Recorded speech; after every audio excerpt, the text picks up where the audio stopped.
नमस्कार मंडळी, कसे आहात सगळे? मी वैशाली पाटील तुमचं मनापासून स्वागत करते माझ्या या चॅनलमध्ये. तर तुझ्या सोबतीने या सिरियलच्या 4 फेब्रुवारीच्या एपिसोडमध्ये काय झालं आहे ते आपण जाणून घेणार आहोत. तर इथे तायडीने एक चांगला डाव असा आखला आहे आणि या सुमती इव्हेंट्समध्ये नुपूरने जे मनापासून बनवलेले लाडू असतात ते ठेवलेले आहेत. पण ह्या ताईनं असा प्लॅन केला की तो जो लाडू आहे तोच बदलला गेला आहे आणि तिथे बुरशी आलेले लाडू ठेवल्यात. एवढ्यावरचा राग आणि मल्हार असला भडकतो या नुपूरवरती आणि हा नुपूरला म्हणतो की मी आयुष्यात कधीच सेकंड चान्स देत नाही. आणि हा जे नुपूर आहे ह्याच्यावरती चांगलाच तो चिडला आहे.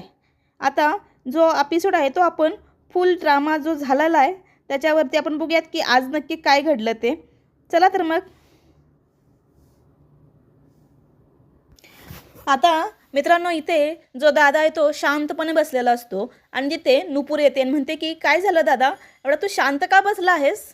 तेव्हा हा दादा म्हणतो की खूप दिवसातून हा असा मोकळा श्वास घेतोय मी, नाहीतर असं वाटत होतं की श्वाससुद्धा दुसऱ्याच्या वाटणीचा घेतोय की काय, असं मला वाटायचं. तेव्हा नुपूर म्हणते की दादा असं का बोलतोयस तू? तेव्हा दादा म्हणतो की एका मुलाच्या आयुष्यात असं वाईट प्रसंग कोणता असतो तुला माहिती आहे? जेव्हा त्याचं घर संकटात असतं आणि तो कुठलीही मदत करू शकत नाही आणि त्याच्या घरातलीसुद्धा त्याच्याकडून कुठलीही मदतीची अपेक्षा ठेवत नाहीत. आणि हे कमी होतं म्हणून आपल्या लहान बहिणीचं सांभाळायचं सोडून तिच्या प्रॉब्लेममध्ये तिच्या पाठीशी उभं राहणं खूप असं बिथरल्यासारखं वाटतंय. असं वाटायचं की कुठंतरी निघून जावं आणि स्वतःला संपवून टाकावं. पण माझ्या एका लहान छोट्याशा कृतीमुळे माझ्या या बहिणीवरच्या तोंडावरती हसू आलं. याचा ना मला खूप म्हणजे खूप असा आनंद होतो आहे. आज मला असं जिंकल्यासारखं वाटतं आहे.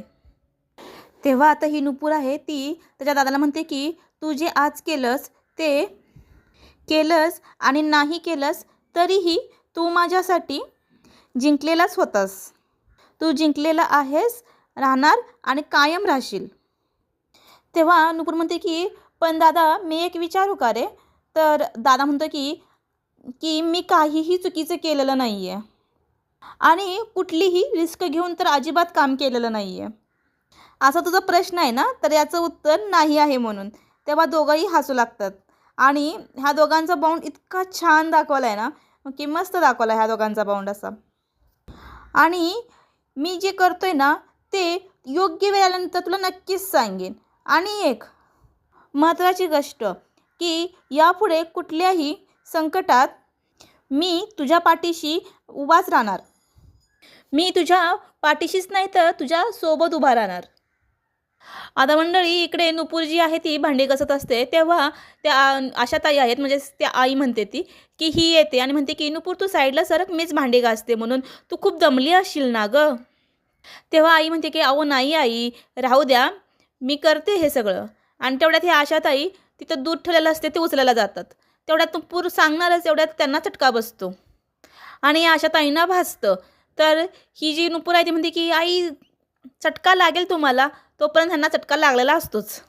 आणि नुपूर जी आहे ती नळापुढे हात धरते आणि म्हणते की अगं आई तुझं लक्ष कुठं असतं? मी तुला म्हणलं होतं ना की ते दूध गरम आहे म्हणून.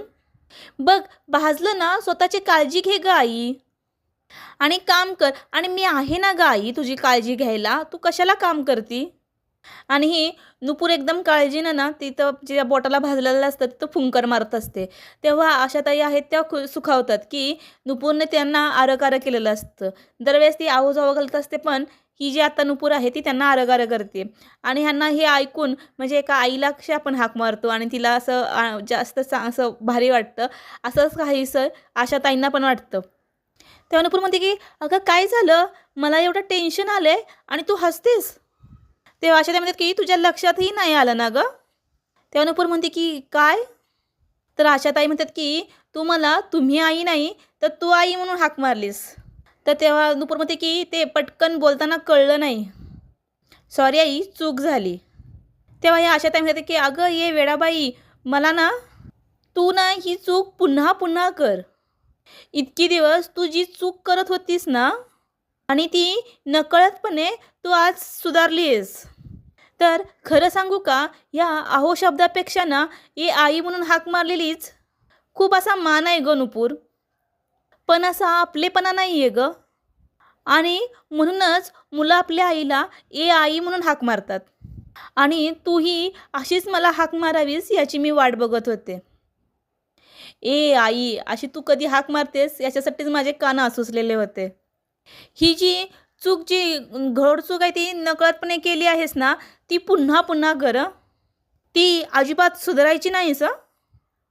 ही जी चूक आहे तू नाही सुधारणारस ना, तर नुपूर जी आहे ती मान हवकाराने ती मान हलवते आणि अशी घट्ट अशी आशाताईंना घट्ट अशी ना मिठी मारते.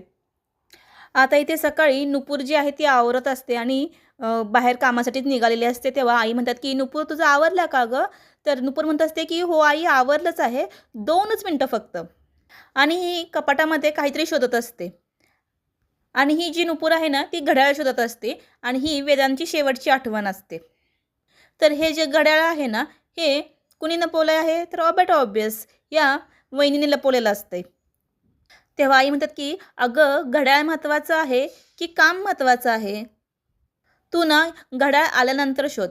तर नुपूर आई म्हणते की "नाही आई, ही वेदांची शेवटची आठवण आहे." तेव्हा या मीरा मॅडम आहेत ते म्हणतात की "आत्ता मजा येणार. ही काय घड्याळाशिवाय घराबाहेर जाणार नाही आणि हिला काही घड्याळ भेटणार नाही." आणि बट ऑब्वियस इथं पण हा मीराचा जो डाव आहे तो फसणारच होता. ही इशू जी आहे ती दप्तर घेऊन येते म्हणते की "आई माझ्या बॅगमध्ये किती पुस्तक टाकलेत? ही किती पुस्तकं भरली आहेस गं?" आणि तेवढ्यात या मीराचा जो चेहरा आहे तो बदलतोच एकदम. कारण की हिने जे नुपूरचं घड्याळ आहे ते या इशूच्याच दप्तरात लपवलं आहे. आणि इशू तिथं दप्तरातलं सगळं साहित्य करत असते त्यावेळेसच बरोबर घड्याळ बाहेर येतं. तेव्हा ही इशू ते घड्याळ बघते म्हणते की "आत्तू हे तुझंच घड्याळ आहे ना गं?" आणि नुपूर ते घड्याळ बघते म्हणते की "अगं थँक्यू ईशा." तर इशू म्हणते की "मला नव्हतं माहीत." ते आईने ना तेवढ्यात जी मीरा आहे तिने लगेच इशूला खेचते आणि म्हणते की "आईने काय आईने? काय गं तुला बॅग नीट भरता येत नाही का गं? आजूबाजूच्या गोष्टी पण त्यात भरशील काय? बघ तुझ्यामुळे आत्तूला उशीर झाला." तर ईशा म्हणते की "अगं पण तूच तर ही मीरा जी आहे ती म्हणते की "चल चल चल पटकन." आणि ह्या इशूला काही बोलूनच देत नाही तिथं. आता मंडळी नुपूर आणि नुपूरची आई जी आहे ती आपल्या इकडं सुमती इव्हेंट्समध्ये आलेले आहेत. आणि तेव्हा नुपूर म्हणते की "मला थोडासा उशीर झाला आहे ना, तर मी सरांना सांगून येते हां. आपल्याला अर्धा तास उशीर झाला आहे ना, तर मी त्यांना सॉरी म्हणून येते." तेव्हा हा जो मल्हार असतो तो तिथे कामच करत असतो आणि तेव्हा नुपूर तिथे येते आणि म्हणते की तर हा मल्हार आहे तो म्हणतो की "बोला काय काम आहे?" तेव्हा नुपूर ती सरांना म्हणते की "सॉरी सर, मला आज यायला अर्धा तास उशीर झाला." तेव्हा मल्हार म्हणतो की "का?" तर नुपूर म्हणते की "मला माझं घड्याळ मिळत नव्हतं. सापडेपर्यंत वेळ झाला." तर मल्हार म्हणतो की "घड्याळ मिळालं नाही म्हणून उशीर झाला. म्हणजे तुम्हाला कामापेक्षा तुमचं घड्याळ जास्त महत्त्वाचं आहे." तर नुपूर "हो सर" म्हणते. तेव्हा प्रेक्षकांनो इथं ना मल्हारला ना काय तिला बोलावं ना तेच कळत नसतं. आता तुम्हीच म्हणताय की तुम्हाला कामापेक्षा जास्त काही नाही आहे आणि आता तुम्हीच म्हणताय की घड्याळ खूप महत्त्वाचं होतं म्हणून. तेव्हा मल्हार म्हणतो की "ठीक आहे, आत्ता सांगा मला की किती वाजलेत?" तेव्हा मल्हार बघतो की जी नुपूर आहे ते घड्याळात बघून सांगते की म्हणजेच मोबाईलमध्ये बघते आणि सांगते की "सर 8 वाजलेत सर." तर मल्हार तिच्याकडे बघतो आणि म्हणतो की तर मल्हार नाहीच म्हणतो आणि म्हणतो की "म्हणजे मी तुम्हाला वेळ विचारली की तुम्ही तुमच्या मोबाईलमध्ये वेळ पाहिली.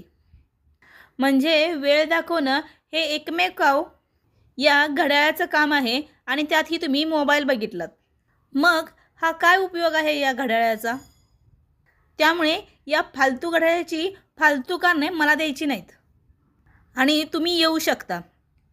तर नुपूर इथे सॉरी म्हणते आणि सरांना म्हणते की "तुम्हाला जर हवे असेल ना तर तुम्ही आजचा वेळ माझा वाढवून देऊ नका, पण या घड्याळाबाबतीत मी एकही शब्द ऐकून घेणार नाही. या घड्याळाला प्लीज फालतू वगैरे काही म्हणू नका. हे जे घड्याळ आहे ना हे मला फक्त वेळ नाही दाखवत, मला वेळेची जाणीवसुद्धा करून देतं. आयुष्यातली काही घड्याळ आपल्याला वेळ नाही तर भावनासुद्धा दाखवतं ना. हे सगळं तुम्हाला नाही समजणार. सर उद्यापासून नाही लेट होणार. तेव्हा मल्हार जो आहे तो मनातल्या मनात म्हणतो की या नेमकी कोणाबद्दल बोलतायत. तेव्हा आशाताई म्हणतात की काय म्हणाले सर. तर नुपूर म्हणते की त्यांना आपलं उशीर आल्याला आवडलं नाही. तेव्हा आशाताई म्हणतात की हे बघ नुपूर, तू अजून त्या घड्याळावरती किती दिवस अवलंबून राहणार आहेस. माणूस फक्त घड्याळावरती नियंत्रण ठेवू शकतो, वेळेवर नाही. म्हणून म्हणते बाळा ते घड्याळ, त्याच्या सगळ्या आठवणी. तेव्हा नुपूर म्हणते की आई मी काय म्हणते, आपण पटकन जेवण उरकू आणि निघू इथून बरं काय. त्यामुळं आपल्याला ह्यांना गॅस पण लगेच द्यायचा आहे, त्यामुळे आपण पटकन असं काहीतरी बनवायला लागेल असं जेवण बनवूया आज. तर तू एक काम कर, तू कोशिंबीर बनवायला घे आणि त्याबरोबर पचडी कर, म्हणजे भाजी करायचा वेळ वाचेल. मी डाळ भाताचा कुकर लावते आणि लगेच पोळ्या करायला घेते. तेव्हा इकडे नुपूर जी आहे ती सगळं जेवण बनवत असते. तेव्हाच सगळा सुगंध असा ऑफिसमध्ये दरवळत असतो आणि तिथले स्टाफ लोक जे आहेत त्यांना ते बाहेरून बघत असतात. तर नुपूर त्यांना बोलवून जो हलवा बनवला आहे तो देत असते. तर कोमल म्हणते की वा नुपूर काय मस्त बनवला आहेस, मी हे सगळंच मिस करत होते अगं. तेवढ्यात तो हेड शेफ येताना म्हणतो की ओ मॅडम काय तमाशा चालू आहे, तुम्ही जे करताय ना ते आधी बंद करा. आणि तेवढ्यात तिथं तायडीची एंट्री झालेलीच आहे. तेव्हा हा हेड शेफ म्हणतो की हे सगळं आपल्या कंपनीच्या रूलमध्ये बसत नाही. तर नुपूर म्हणते की पण काय चुकलं माझं, मी हे माझ्या डब्यांसाठी केलं होतं. तर इकडून नुपूर म्हणून तायडीची जोरात त्याच्यावरती ओरडते. तेव्हा तायडी जे म्हणते की तुला मी सांगितलं होतं लायकीत राहा म्हणून. आणि इथल्या स्टाफला बघते आणि म्हणते की तुम्हाला काय मी इथून जात आहे की तुम्हाला इथून कामावरनं काढून टाकू मी. तेव्हा तायडी म्हणते की तुला मी याआधीच सांगितलं होतं किचनचे सगळे नियम तुला पाळावे लागतील म्हणून, आणि तरीही तू नियम मोडलास का. तर नुपूर म्हणते की मॅडम पण आता तर मी ग्लव्स घातले आहेत की. तेव्हा तायडी म्हणते की इथे या किचनमध्ये जे जेवण बनवलं जातं ते स्टाफला देणंच चुकीचं आहे. ऑफिसची एक वेगळी वेळ आहे जेवणाची. आणि दुसरी गोष्ट, या किचनमध्ये जे काही दुसरं जेवण बनतं ना ते बिझनेससाठी आहे. हे तुझं पोळी भाजी केंद्र नाही आहे, ही काही खानावळ नाही आहे की सगळ्यांना वाटायला. तेव्हा नुपूर म्हणते की पण मॅम गोड जर घरात बनलं तर सगळ्यांच्या तोंडी लागायला तर आपण देतोच ना, आणि आपली कंपनी म्हणजे आपलं कुटुंबच झालं ना. कसं आहे ना मॅडम, आनंदाच्या शेगडीवरती जेवण बनलं तेव्हा आपल्या त्या माणसांना तो वाटायचा असतो. म्हणजे पोटात आणि ओटात असलेली आपलं दुःख हे संपून जातं. हवं तर तुम्हीही ट्राय करा आणि त्यांना ते जो हलवा आहे तो देती खायला. आता ही तायडीच आहे. तिनं बरोबर ती जे वाटी दिलेली असते ती आपटती आणि सगळं जे पाणी आहे ते त्या हलव्यावरती ओतते आणि म्हणते की आपली कंपनी फास्ट आहेस तू, गाडीला तुझ्या ब्रेक लाव, नाहीतर असा ब्रेक लावेन ना तोंडावर पडशील आणि तुला सहनही होणार नाही. इथे जर काम करायचं असेल ना तुला इथले नियम पाळावेच लागतील. तुला ना लास्ट टाईम वॉर्न करते. तेव्हा आशाताई म्हणतात की कशी आहे ग ही, सगळं आपला हलवा वाया घालवला हिने. आणि नुपूर म्हणते की असेही आपण ह्यांचे आश्रित आहोत. आपण एक काम करूया, पटापट आपले डबे भरूया आणि मग आपल्याला बुंदीचे लाडूसुद्धा बनवायचे आहेत. आणि इकडे आता ही तायडी आहे ती पेपरमध्ये काहीतरी वाचत असते आणि तिला बरोबर एक बातमी वाचते ती की मोठे राजकारणी घरातील असूनही सामान्य घरातील मुलगी सून म्हणून घरी आणली. राजशेखर पाटील यांच्या मुलाचं लग्न, सामान्य घरातील मुलीशी करणार लग्न. तेव्हा ही जी तायडी आहे ती विचारच करत असते की तेव्हा म्हणते की ही कसं काय हे पॉसिबल आहे. तेव्हा हिच्या डोक्यात येतं की हा जो विवाह सोहळा असणार तो खूप मोठा असणार, मोठमोठे सेलिब्रिटी आणि जे न्यूज चॅनल आहेत ते सुद्धा येतील. तेव्हा सगळ्या न्यूज चॅनलवरती या लग्नाची बातमी असेल आणि हा जर इव्हेंट ह्या सुमती इव्हेंट्सला मिळाला आणि मी तो हँडल केला तर मी या इव्हेंटची फेज होईन. 100 कोटी तर कुठेच नाही गेलेत. आणि तेवढ्यात तिला फोन येतो आणि गेस करा हा फोन कोणाचा असेल तर राजशेखर धोंडे साहेबांच्या PAचा फोन या तायडीला आलेला आहे. तेव्हा हा PA म्हणते की तुम्ही राजसाहेबांची बातमी तर वाचली असेल. तेव्हा ही शातीर तायडी काय म्हणते माहिती आहे का की नाही, अजून सकाळपासून कामात होते त्यामुळे काही असं वाचणं वगैरे काही झालं नाही, मी खूप बिझी होते ना. तर तेवढ्यात तो PA म्हणतो की मग आता काम तुमचं वाढणार आहे. साहेबांच्या लग्नाची जबाबदारी ही तुमच्यावरती शोभतोय. तर आपण संध्याकाळी भेटूया, मी पत्ता पाठवतो तुम्हाला. तेव्हा ही तायडी मनात एवढी खुश झालेली असती आणि ओके ओके डन म्हणते आणि मनातल्या मनात विचार करत असते की ही ऑर्डर आहे ही आपल्यालाच भेटली पाहिजे. हा जो इव्हेंट आहे तो मिस करणार सागरिका खानविलकर. तेव्हा तायडी ही मल्हारकडे येते आणि म्हणते की अरे मल्हार, खूप मोठी गुड न्यूज आहे.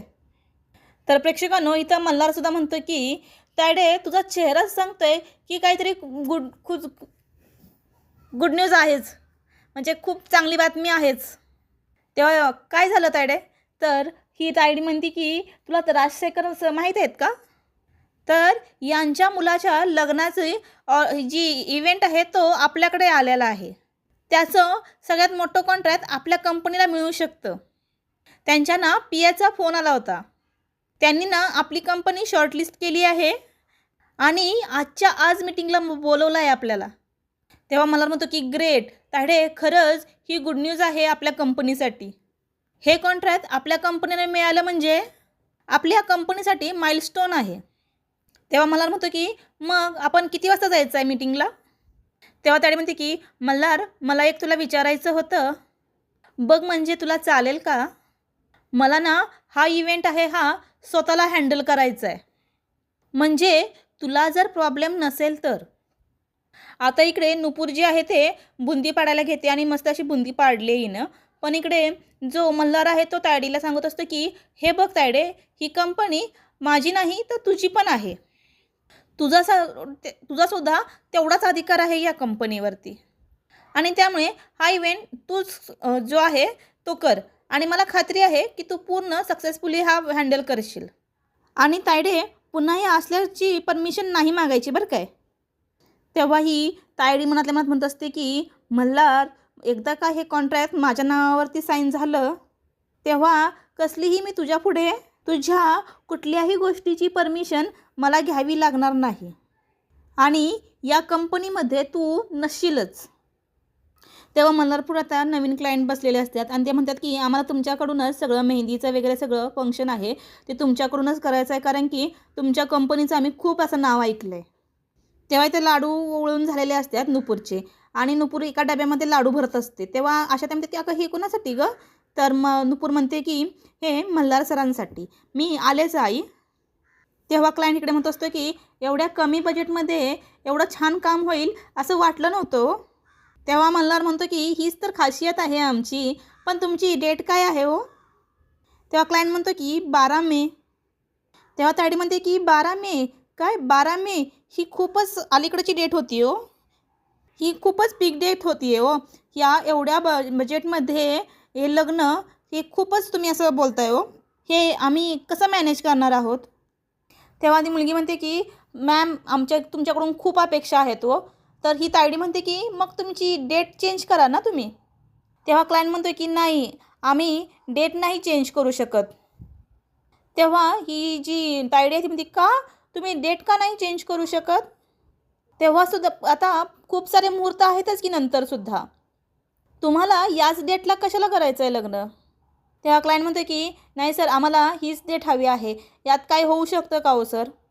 तेव्हा मला म्हणतो की मी काय म्हणतो, तुम्ही थोडासा वेळ घ्या आणि विचार करा आणि मग आम्हाला सांगा आणि तुम्ही जर डेट बदलू शकलात तर आम्हाला कॉन्टॅक्ट करा, आम्ही सगळं काही करू. तेव्हा मल्हार आपले कार्ड शोधत असतो की कार्ड कुठे ठेवलेत कंपनीचे आणि कंपनीचे कार्ड्स मल्हारला सापडत नसतात. तो मल्हार जो आहे तो बाहेर येतो आणि इथे नुपूर आणि नुपूरची फ्रेंड म्हणजेच कोमल ह्या दोघीजणी बोलत असतात आणि त्याच वेळेबरोबर मल्हार या दोघींचं बोलणं ऐकतो. इथे कोमल म्हणते की काय झालं, तुझा चेहरा का पडला आहे? तर नुपूर म्हणते काय नाही गं, त्या ज्या कपल आहेत ना त्यांच्यासाठी खूप वाईट वाटतं आहे गं मला.